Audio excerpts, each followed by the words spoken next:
Good evening to all of y'all. You know, it's time for the takeout. You never need to dine in when you're with me. And I'm so happy to be here, your host, Obi Kabir. And I hope you guys are having a wonderful Friday evening because I am. And it's always better. I got to tell you, it's always better because there's no other way I want to go into the weekend than without spending this 1 hour with all of y'all and to get your thoughts on everything entertainment, politics, news, and what we all know and love, Big Brother, which has come to an end, which we'll talk about that. But before we get too much into all of that, let's get everybody in the chat who we have here. Mel Bell, thanks for being here. Love that. Teresa.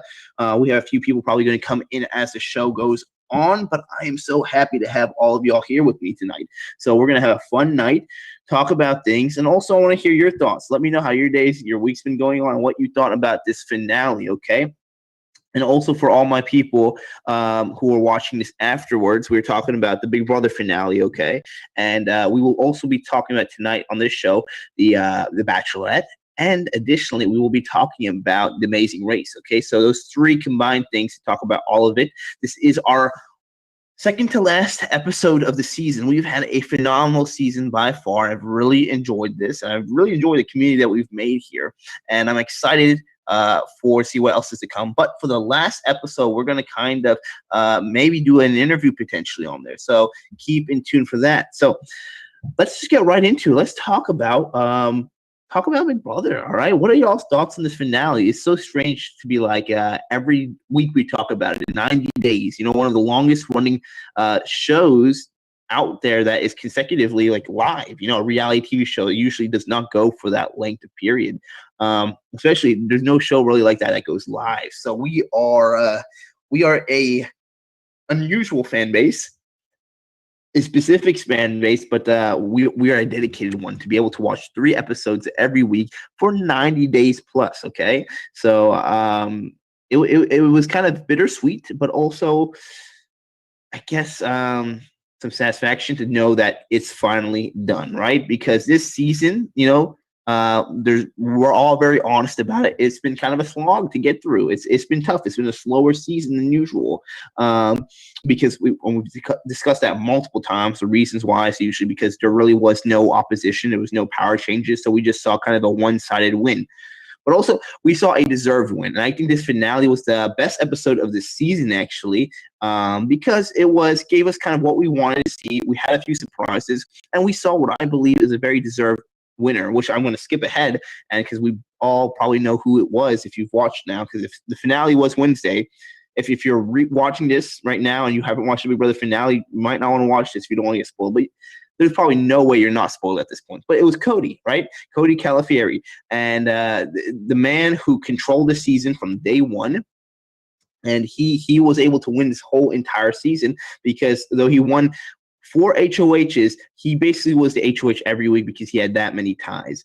But let me backtrack a little bit. Okay, let's talk about how the season came to be, or this season finale, and who was really left. We had, and last week we talked about all the potential scenarios where we see somebody winning, and we saw that kind of play out today. We saw Enzo, Nicole, and Cody, and we saw Nicole herself winning part 1 of the HOH. And so on this episode, we saw that it meant that Nicole's going to go to the final 3. Going to go to the part 3, and we're going to have Cody and Enzo battle it out, and we saw that happen. And I want to know what are y'all's thoughts on the this competition Cody and Enzo had to do. You know, it was a tougher competition. It wasn't the hardest, I would say, because we see though a total difference in people, in the sense that we see Cody absolutely kill it. And we see Enzo really not. So you would almost think he threw the competition with his times. And I want to, let me see if I can pull up the times right here. I believe it was around 4 minutes, like 49 seconds for Cody. And it was around 29 minutes for Enzo to finish that competition. In the chat right here, TT, thanks for being here. Elf Lock Dart, thanks for the follow. Glad to have all y'all here. Glad we're getting the usual gang back in here and some newcomers as well. We're just, for the people coming in, we're talking about basically what happened. Oh, Tommy's in here. Love that. But yeah, what we saw essentially was Cody just wiping the floor with Enzo. So now we know Enzo he needs to be taken to the final. He needs to be taken to the final. And the question is, who is going to take Enzo? Would it be Cody? Would it be Nicole? Is Enzo the person who could be beatable on there? And what we see happen is part 3. It is Nicole and Cody, and like we talked about before, it is usually a trivia type of question, and it was similar to a trivia type of question. They showed them a video. They had to answer questions about that video, and we see Cody get the first answer right, and usually it's out of, correct me if I'm wrong, around 7 or so. Oh, and Melo, thank you for the animation. What we saw happen was Cody came to an early lead, but then Nicole got every single one of them right, but Cody did too. He basically didn't get a single one wrong. So I think the end thing was 6-7 with Cody winning it completely, which was pretty amazing in itself. And we saw that Cody really prepped hard previously. Like he was going through the days, what he needed to do. He was prepping hard. And we saw that come out here. He didn't miss a single question, essentially, because he knew what days, what times, what were off all the bat. And so to explain to anybody who maybe saw or was confused, usually your final 3 competition is trivia based in the sense that it's asking you questions that have happened in the house. And so this one was 2 truths and 1 lie. Then she gave you 3 options, and 2 of them were true statements, and 1 of them was a lying statement, a false statement. And you had to discern which one was the false statement. And so the questions would be like, David won HOH on week 4. Ian was the first person to be sent to jury. Then Cody was the first HOH. So you would have to figure out which one is the lie, essentially. And so Cody was able to do that 7 times perfectly. And we see Cody then going into the he cemented his place into the final 2. And now here is the question, and I want to ask y'all, what did you guys think Cody was going to do? Did you think he was going to take Nicole, or do you think he was going to take the Enzo? Because I will say a lot of people out there, they felt very confident that Cody would take Nicole, that he was going to be loyal to her and take her. And kind of similar to like maybe like his last season, Big Brother 16, where he took Derek, we might have seen Cody do kind of a similar thing where he kind of handed the game over to Nicole. Question is, and we'll discuss that, whether would Nicole have beat Cody if she goes to the final 2 or not. But right now, the scenario we were left with was that Cody cut Nicole and actually took Enzo, most likely thinking that he has the best chance to win against Enzo. And you see Enzo basically breaking down, being like, yo, bro, this is amazing. Thank you so much. Thank you so much. And we see a very impressive performance by Cody, essentially, who won 4 HOHs, I want to say, and then 4 other competitions, like veto competitions, including. So it's 8 competitions total. Which I don't know if it's a record, but it's up there. And then he also secured himself going to the final. He did that twice. He's won the final 2 competitions, both in Big Brother 16 and now Big Brother 22. So Cody truly an all-around player, and he makes that case to the jury. And when the jury asks some questions, they're going kind of between them both. You see a very big difference in how Cody answers the question versus how you see Enzo answer the question. The way Enzo answers the questions, he's very happy. He's very, he's excited. And I think his excitement the first 2 times he was asked a question by the jury was he kind of juggled the question around and wasn't able to give a good answer. Cody, though, practiced, you could tell, and he knew what answers he wanted to say in certain things. He just needed to figure out how to say them with the questions. So it wasn't like he still answered the questions really well. But what he did was he knew he wanted to make a point prior to this whole jury questioning. And so he wanted to make sure he brought up that point into that jury segment, which is a very, very smart way to answer jury questions. Like when you're in a debate or any type of thing of nature where it's argumentative, there's certain points you want to make, and you're going to bring those up when the other side asks you a question. Thanks for following, Jenny. Tommy B said Cody made a good choice. I believe he did too. We have Jiffo said, I read an interview where he said another reason was he thought someone who hadn't won already should have a shot. Oh, I didn't hear him say that before, so I think that's really cool too.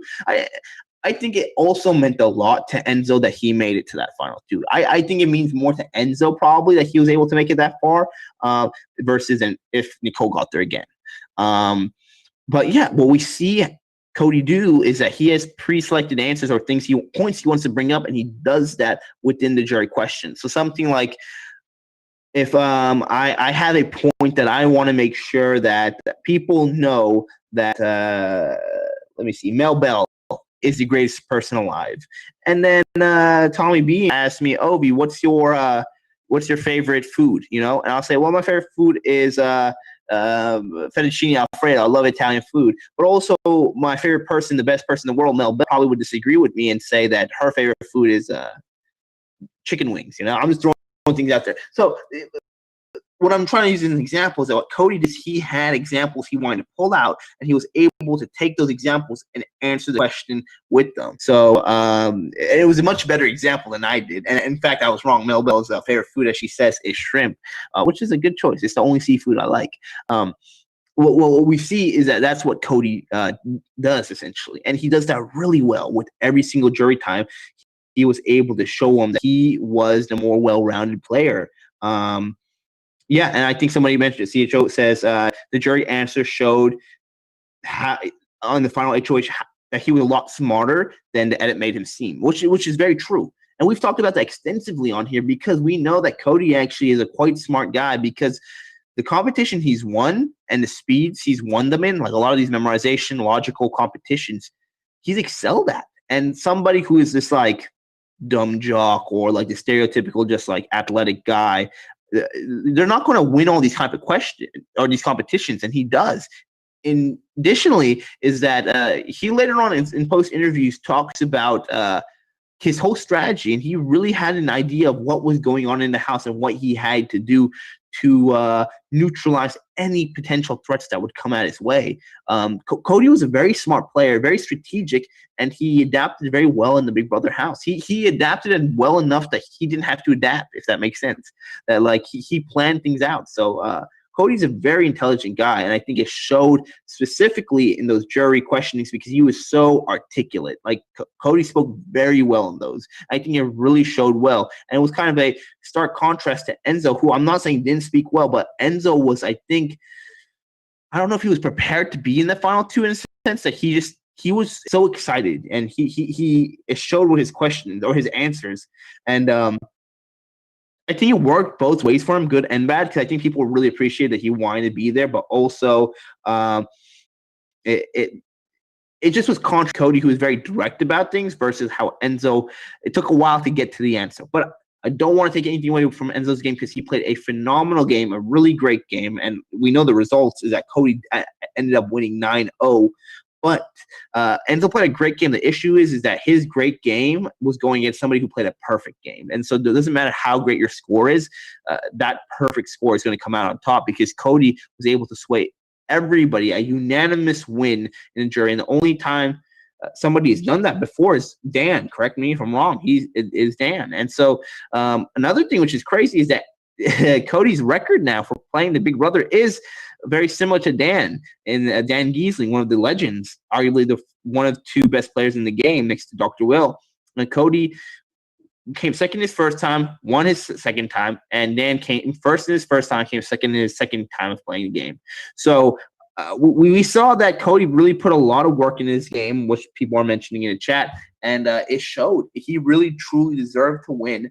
And we even see Nicole, who seemed pretty bitter a little bit, that she was voted out, which here's the thing is I completely understand. It was only less than like 5 minutes before she had to vote that she was like, lost a chance of $500K and was like, you know, backstabbed, if you want to say that. But it's a game.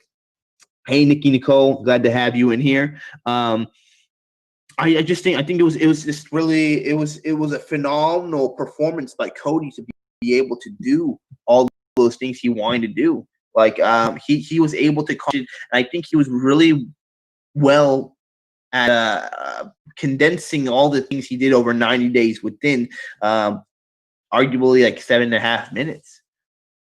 But we kind of talked Cody's performance to death right on here, and I just really wanted to express why I thought he did so well. And we see also the jury confidently voting him to be the sole winner of Big Brother All-Stars. But what's even more awesome is we saw the AFP vote. All right, America's Favorite Player vote. And for those people who might not know about that, or America's Favorite House Guest, I apologize. That is a vote every year, usually in the last week of Big Brother, where fans can go vote who they find is their favorite house guest.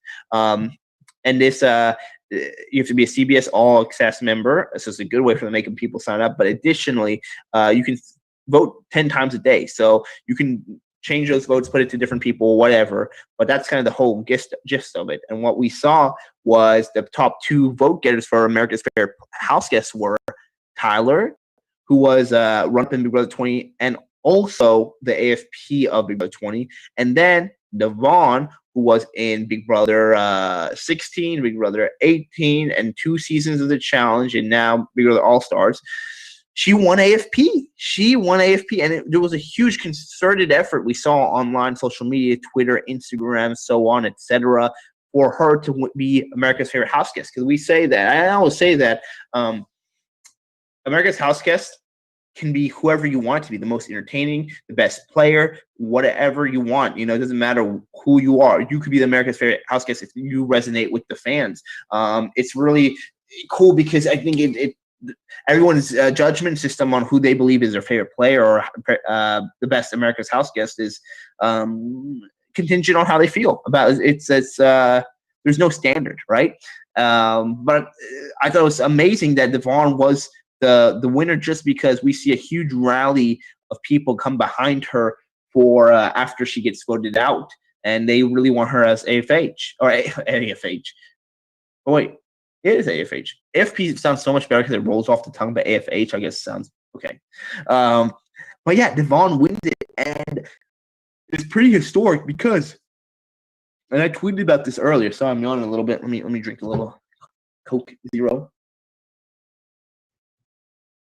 I tweeted about this before, but Devon winning is historic because, one, we've never had a African-American woman win Big Brother USA normal edition, essentially, not counting celebrity, because Tamar Braxton was the first African-American in general and just in the U.S. who won Big Brother, and she won Big Brother Celebrities. But within the USA version, non-celebrity version, we see we haven't had a single winner. And so a big reason for Devon, Bailey, David, and Kevin, they all mention it, and this is from their own words. They mentioned that they want to see history made this season. They wanted to be part of that group of who could bring one of the winners be African American, because we have a huge movement going on outside in the world, and they really wanted to show that impact within it. They wanted to represent it. So unfortunately, none of them were able to accomplish that goal. Though they made great representation and great impact, they weren't able to be the winners of the season.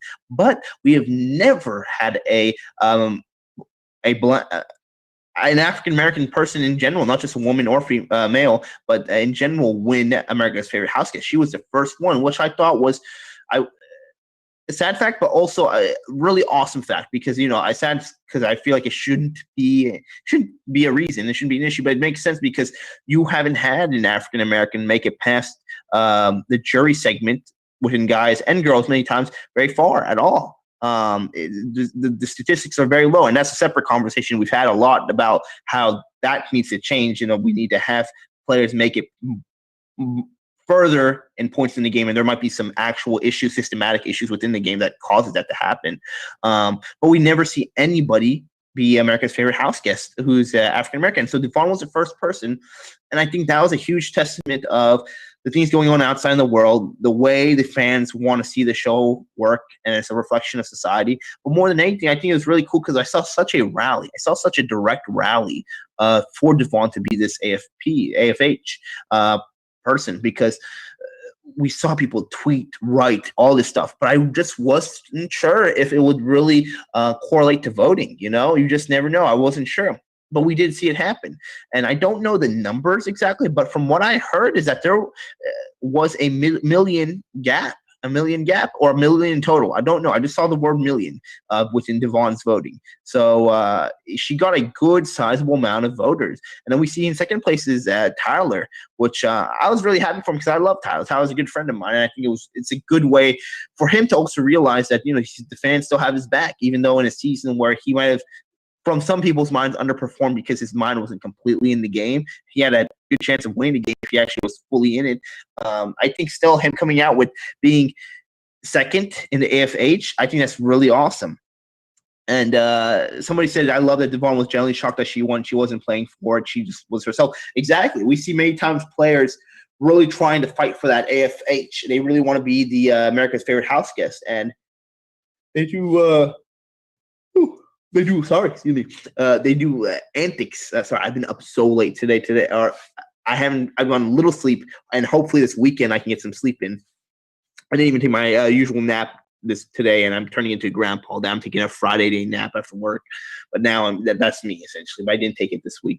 But going back, we see a lot of past players do different antics to hope to win AFH. But we see Devon be absolutely true to herself, completely organic, completely, do what she does, and what she does great is not just play the game, but also she's so entertaining within the DR within the house. She says how she feels, and I think she has a lot of elements that we appreciate as viewers, because again, we're watching this as entertainment and not just as a game show. And I think Devon does that all, and she brings a lot of stuff too. I remember when she won the veto, or did someone else win the veto? It's the week where I think the veto was played on Devon or Kevin and Devon. I can't remember which exactly I won, but it was the most exciting week we probably had in Big Brother. Peter 42, welcome. Glad to have you join us. Yeah, so I think it was well deserved. I was really happy for her and her whole family, actually. And I think it was just a really monumental moment within the Big Brother history. And we see really good reactions from everybody. I think everybody is pretty happy that she won it. And I think now it's interesting to see what's going on with our house guests post show.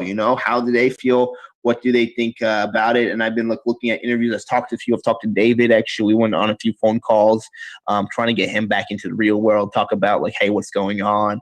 And I remember the phone call I get. It's at probably my time, 3:30 a.m. maybe 4 a.m. because I'm East Coast time, and so they're West Coast, and so he was just going back to his apartment because he just moved down to LA probably a few months ago before the show actually happened. So his apartment's not very far from the studio itself. He's driving back and he gives me a call, and I stayed up that night because I expected him to call, and I was like, hey, I sent him a quick a text before. I was like, hey, whenever you get out tonight, feel free to give me a call. If not, totally fine. Just want to let you know, love you, so proud of you. Something real quickly and small like that. I didn't expect him to give me a call that night because I just know how busy it usually is. But again, with COVID and everything going on, they didn't really do any parties. They didn't do any celebratory events, which they usually do within the season. Afterwards, you do a wrap party where all the staff, the production, the players all get together and just kind of chill, hang out, and kind of detox. But also it's really stressful because you just came out of the house and there's usually some tension between the players. This time it didn't really happen because everyone just really went their own way. They all went their own way. And somebody asked, does somebody debrief the house guests to let them know if there are any potential problematic content aired? Yeah, that usually happens. Usually you have somebody, thank you for the gift, Teresa. Usually you have a media person, by media, some CBS's team, and they'll sit you down and they'll kind of talk to you about what went down, or not exactly what went down, but kind of try to give you the brief. Hey, you should expect this. Or hey, this is going to be a question you might be asked. They don't tell you everything. And more than usual, they'll probably sugarcoat it a little bit, but they try to give you as much of a notice as they can. I don't know if as much, but and I think it may change if you are jury. I don't know exactly at what point they will inform you if you're a jury member. I know for pre-jury, it's before we leave. Once we get voted out, we sit down with them and they kind of talk to us and tell us everything. Hey, here's what you should know about your season. Yada yada. They give you a very Cliff Notes version of it. It's very small, but they usually try to give you forewarning. But with David, I'm trying to think. I don't know if he mentioned exactly anything about in regards to that, if they remind him, but I just know he was very happy to be out and back in the real world. I think they all were. I think what we're seeing is that most of them are kind of getting back into the world and just enjoying it. And again, so I have a question too for all y'all, because next week, if we do an interview, I'm hoping I might bring for our final show, we can bring David on here, and we'll do some things. And I'll be tell me, BS, Ovi, are you going to YouTube after TVCO after this season? After the season, TVCO season ends, I'll probably do some content on YouTube, and so that's where I'm going to do.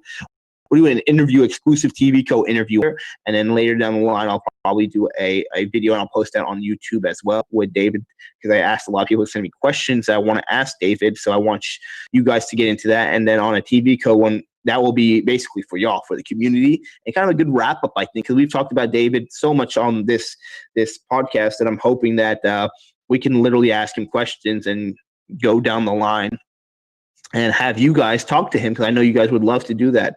And so it'd be kind of like your own exclusive thing, because you guys have been riding with me from the start. So if you guys are listening to this backwards, or not backwards, but later on, keep in mind next Friday, that's usually our goal for the interview we'll do with David. And if you're watching this on Twitter, this might be because we restream us on anything, make sure you download TVCO, because that way you can kind of see us in the chat. My YouTube is Ovi Kabir, really simple, OVIKABIR, and you should see me pop up. But yeah, we'll put some videos out there too. But yeah, it's always a strange thing coming back into the real world, because you're like, oh, what did I miss? And so you talk about all the things that missed. It was tough for him, because it was like Chadwick Boseman, he passed, and so we talked about that, Black Panther, which is kind of crazy, because a lot of the things like Chadwick Boseman passing, I think Ruth Bader Ginsburg, when she passed, all these happened close on a Friday or close to a Friday. I remember the Chadwick Boseman one happened on a Friday or something like that, and it was we all talked about that on the show. It was like right before the show, which was like wild. I was like, man, so we literally talked on. So basically, I just gave him a recap of my TVCO shows. I was like, hey, maybe you should just watch them back, and you'll that's everything you need to know, right?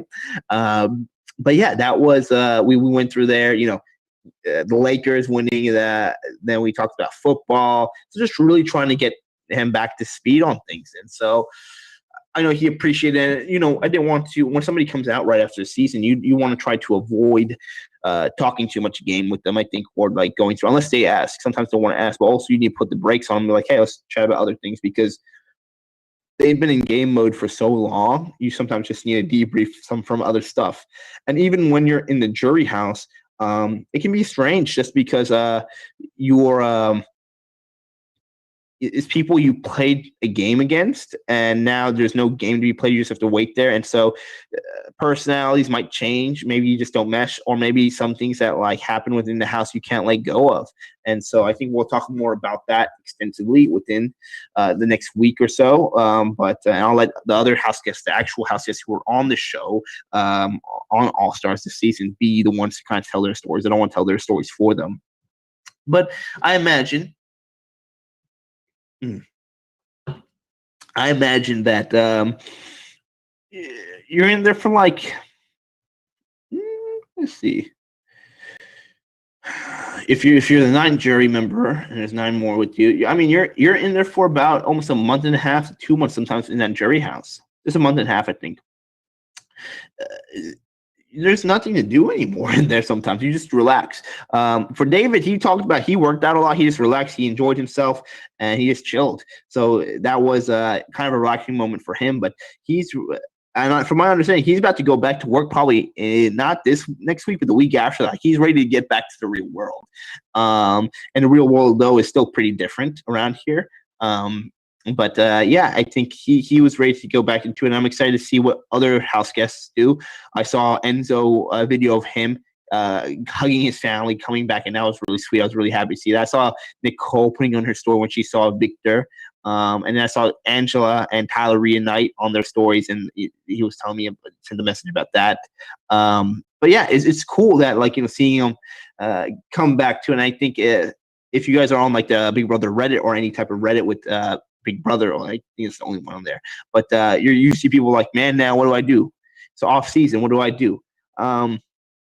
Yeah, it's weird, and for us, it's weird too. It's like, what is the next step for now we have to just wait another year, because Julia announced that there's gonna be a Big Brother 23, which she's gonna be the host again. So that's really awesome.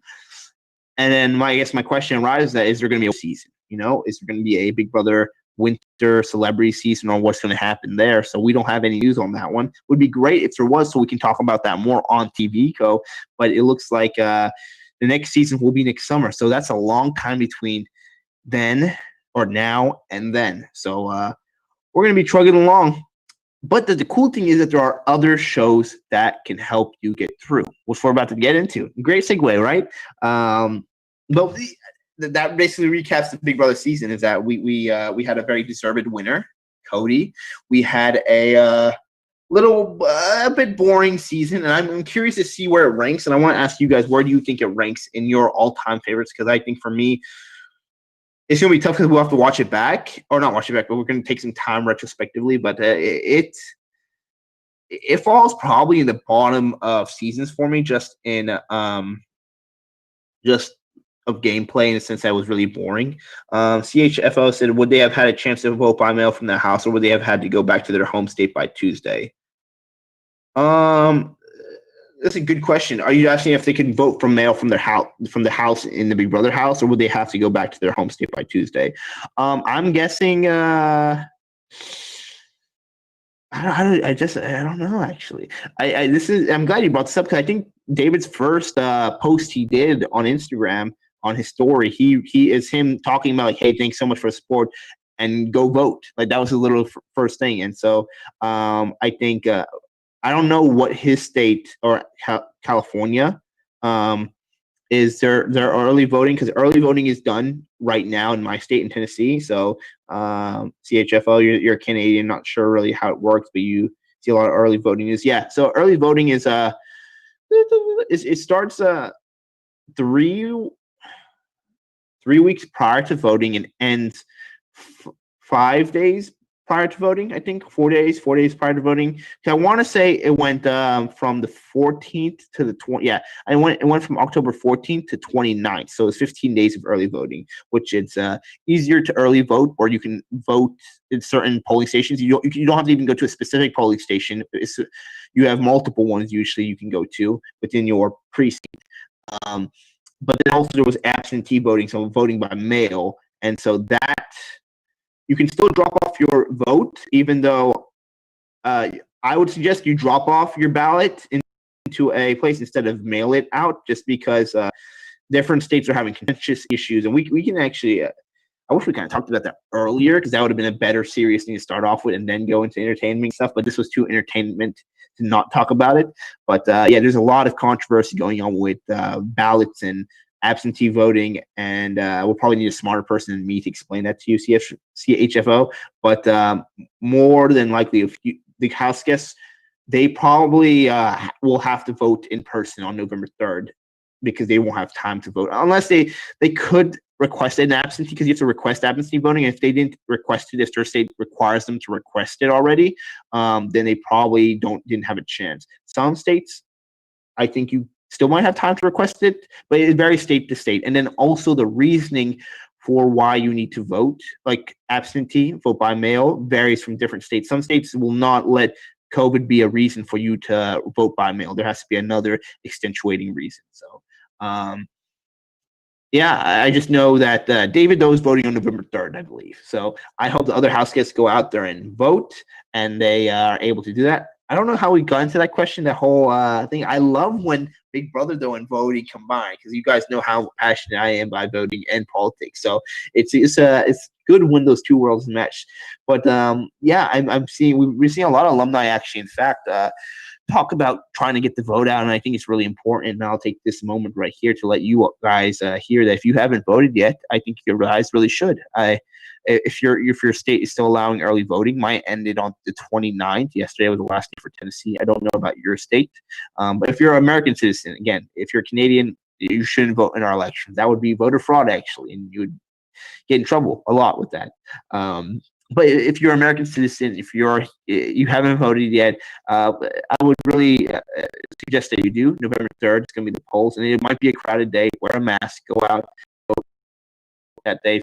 But that's my little 2 cents. We didn't get the vote out, and I think it's going to be November 3rd is going to be very interesting, and we probably will talk about that a little bit on the Friday show, because November 3rd is, and that should keep that in mind. November 3rd is, let's see. 1, 2, that's like 4 days away. Wow, that's crazy. It's Tuesday night, right? That's less than 100 hours away. Wow. That number that's crazy. That is crazy. Yeah, let me know. We don't mind getting a little political in here. Let me know, you guys in the chat right here, what you guys think, or if you want to say, if you feel free, or if you feel bold, because it's scary these days sometimes. But if who you plan on voting for, and maybe why, and we can chat about that. So some people early voted. Wonderful, great, love to see that.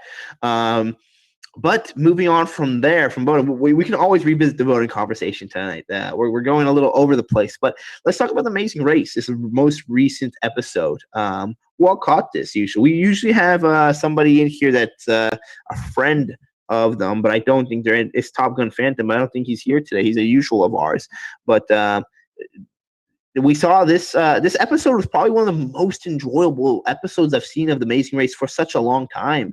It really was a good episode. So if you need to just kind of get into the season or just Amazing Race in general, whatever season this is, because I think it's a lot of seasons. It could be season 32. I'm not sure. But this season alone, episode 3, you need to watch, because what we saw happen was a phenomenal leg. Wow, I'm just forgetting the name of where the leg was. By leg, I don't mean like literal leg. I mean like leg of the race. I'm going to literally see if I look it up right now. Actually, Amazing Race leg.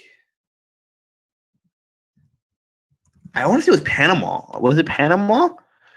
It was so good. It was so good. And that's why I usually don't even look up things in the middle of the show right now, because I don't want to. Oh, okay, it's Manaus, Brazil. Yeah, okay, sorry. Manaus, Brazil. It was and it was such a good leg. And so these people are racing in this leg. I've been saying legs too many times. They're racing here, and what we see trip them up a lot was they didn't read the clues at all. So like in the beginning, we have a leg race. Literally, they're all on even ground. They're running, trying to find these clues, and they all pass like the main clue. They all pass or 2 people pass the clue, and they start going. They start following. Most of the people find a market where they have to go and grab these ingredients at. All right, and these ingredients, they're all in a different language. They're in I don't know. Is it the language of Manaus? Is it Brazilian? I think. I'm sorry. This is my ignorance might be showing right here. I don't. It's Brazilian. I don't think that's a language. There's no Brazilian. I don't know. I'm not sure actually. Someone, if they know in the chat what language it was, because it wasn't Spanish. It was because one of the people said they studied Italian and Portuguese, and it was a mix of that. It was very similar to that. So I could be wrong though. I just don't want to misspeak and say it was the wrong language. But it was in a different language that they had to find these different items in, and they were items that we've seen before, but kind of hard ones to find, like a machete. They had to find it's in the market, and so they have to go around, look for it. But what we saw earlier in the episode within the airport was that the top 5 teams of this previous of this season, top 5 teams who placed in these previous legs, all got together and made kind of an alliance, very Big Brother-esque, right? And so they came together and we'll help each other. So we see during this competition, the market competition, even though some of them are struggling with the different languages in it, trying to find ingredients, some of them know the language somewhat, and they help each other. And so we see the top 5 get a quick lead and are able to find all their stuff. And then they go to the booth where they have to show all the stuff and be able to go. The issue is that some of them got it wrong because they didn't read the clue, first of all the way through, because they asked them to bring not just 1 glove, but 2 pairs of gloves. And so they didn't bring 2 pairs of gloves. They brought 2 gloves, but not 2 pairs of gloves. And so they had to go back and do that. And then some people were able to get past, but the clue says bring all your belongings with you. And when you bring it, you have to go on a boat ride that takes you 30, 45 minutes in the opposite direction. Some people forget their bag. And so we see multiple teams go back and forth. And some people realize they didn't have all the items anymore. Someone grabbed their items. They have to go back to the market, buy it. it's just, and every team gets stripped up. It is an absolute chaos. It's so much fun to watch, and I think it makes anybody a lover of the Amazing Race when you watch this episode. Such a well-produced episode of chaos, enjoyability, and then we also see a little drama because we see Will and his partner, and excuse me, I'm forgetting his name right now, but both of them, they kind of have a little vendetta against Ilana and Leo for whatever reasons, and they want to try getting them out because they're very close with the blonde group of girls. So they wanted to break out that alliance, even though Will and his partner are in a huge alliance, which though I give them credit for. I think they were a little too gung-ho on getting them out, but what they do is that they actually use the U-turn on the girls, or not girls, on Will and Jordan. Will and his partner use the U-turn on Leo and Alana. And we see that happen, and it's so early to use the pass. And here's the weird thing: is that Will and his partner were in the lead. They were in the lead, and they decided to use the U-turn. When it's probably not the best move to make, and most people will probably agree to me with that. You don't use U-turn or any type of special ability in the Amazing Race early, especially when you're in first, because there's nothing to lose at the time. You can win and you don't make any enemies, but they wanted to get them out essentially, so they make them do a U-turn, or not, U-turn, which makes them have to then do another do both the detours. And here's the thing: the detours. I'm sorry, I missed this. Peter 42. Thank you so much for the gift animation. What happens though is within these detours, some of these one detour has to use the ingredients that they and the machete, all the stuff they bought from the market, which they should have brought with them, make a meal for that. And the other one is to make a like a bamboo/leaf wall, which looks very difficult actually, because you have to be very, very nuanced with it. What happens though is that some people forget their items. When we see, which sucks, it was the son and father team who were both former basketball players. One played in the NBA and one was the son was in college player. Both really good. They go all the way to the island of these competitions, 45 minutes away from the market. Essentially, realize that the competition they need to do requires them having the stuff from the market, which they left there. So then they have to go all the way back because they didn't read the clue. And then they come back, finish it, realize I am going to get ahead of myself. But they get hit with a U-turn as well. And the reason they get hit with a U-turn is because Will and his partner used the U-turn on Leo and Alana. And then the blondes, which Leo and Alana helped last week, decide to help Leo and Alana and use their U-turn on the people they know are in the very back, which is the son and father group. And then they have to do the U-turn. Sorry, really complicated. If you did not watch this episode, you are probably very, very, very confused, okay? Because we just went through the whole thing. But long story short, no one really read any of the clues and therefore got themselves in deep trouble.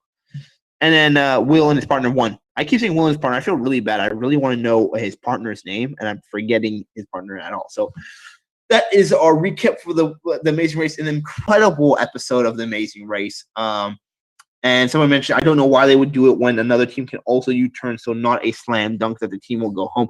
Exactly. I think it showed that the lines might have not been as tight as they thought they would be because they were expecting maybe somebody else to use a U-turn on somebody else, so it would be a complete one of the teams would go home. Unfortunately, though, no team wanted to burn it so early, which I understand. Also, they didn't want to make enemies. It's not there's no need to do that. But I want to play devil's advocate a little bit. I really like that they do it because it was really enjoyable. They're a fun team, and Will and his partner, who's as amazing as Will, I'm forgetting his name right now.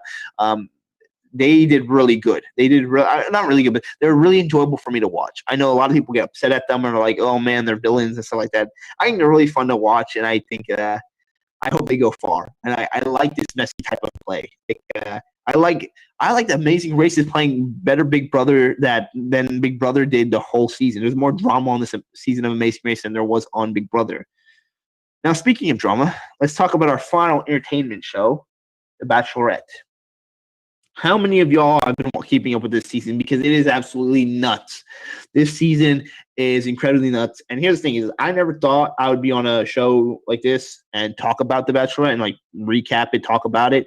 But here I am, and it's mostly because Hannah, my beautiful girlfriend, she loves the show, and I'm like, you know what? I've watched a few seasons beforehand. I can't lie; it's been a guilty pleasure, but never been super into it. And this season, I've been into it. And TTBC said I don't watch Bachelorette, but honestly, this next episode you really need to, because it is insane. It doesn't matter if you believe in it or not, because they're not really finding love. It's a manufactured show where you're not gonna find your lover in 30 people and in 2 weeks, or not 2 weeks. I'm sorry, like what, 6 weeks?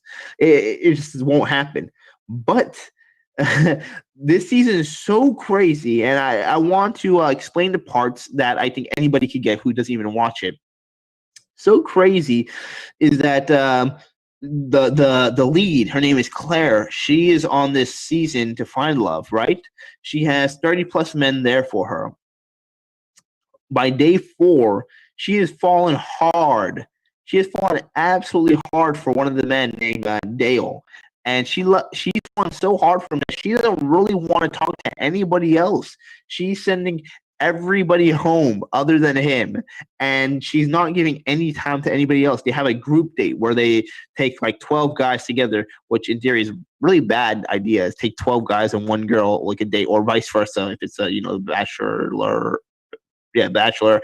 But what we see happen is Claire takes a whole group date of people, guys. Dale is also on this date, and what she does is essentially she spends the whole date with Dale, and all the guys are just like left alone in like the lobby area for like an hour of time while she's away with Dale doing Lord knows what. Well, we kind of know what they did. We got to watch it mostly, but and then she comes back in the boat smiling. Like how crazy, weird, and awkward is that for everybody else? And like they are here, and this is the part I want to talk about, is that this season is weird because usually they're in a mansion. They go travel the world. They go to different places and do dates on. They can't do this because of COVID. They're all literally in a resort all together, essentially. And that resort was bought out to be filmed for this. So they're the only people there, essentially, and everybody else was quarantined. So these men had to delay their season, first of all, because of COVID.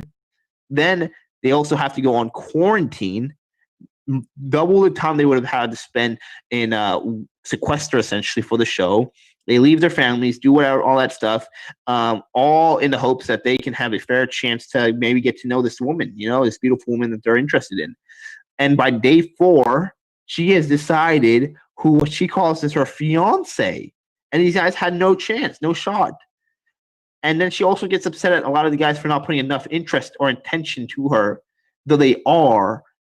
But it's so confusing. I'm telling you, you don't even need to watch the show to understand how crazy and weird it is. It's gone so bad that they're changing who the Bachelorette is mid-season. Mid-season, they made the decision to be like, hey, we're gonna find a new Bachelorette, and so the new Bachelorette is Tayshia, who is a very big fan favorite of people. But it's so bad. I want to put it in Big Brother words. This season of the Bachelorette is so crazy and messy. It's like if you took Big Brother 22 All Stars, not even halfway through, but in the first 3 weeks, 4 weeks, which honestly this might have been a good thing for them. But let's just say they're like, hey, you know what? We're going to recast the whole season, like just right now in the middle of it, or we can keep the show going, but it's a different cast because they just shit the bed, essentially.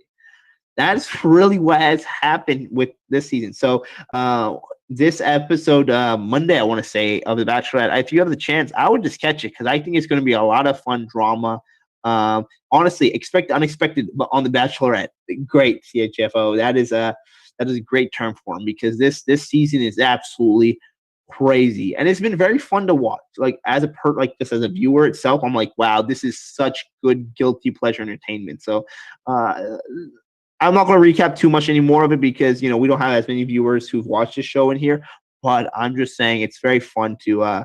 It's a fun show. I hope I convince you guys to tune in on Thursday. You don't even need to not Thursday, Monday. You don't even need to watch the rest of this season, just watch that episode or this past episode, because I truly do believe that this last episode of The Bachelorette was one of the best episodes of not the series, not this whole season, but of reality TV. It's in the top 5 best episodes of just reality TV in general, because it's just so messy.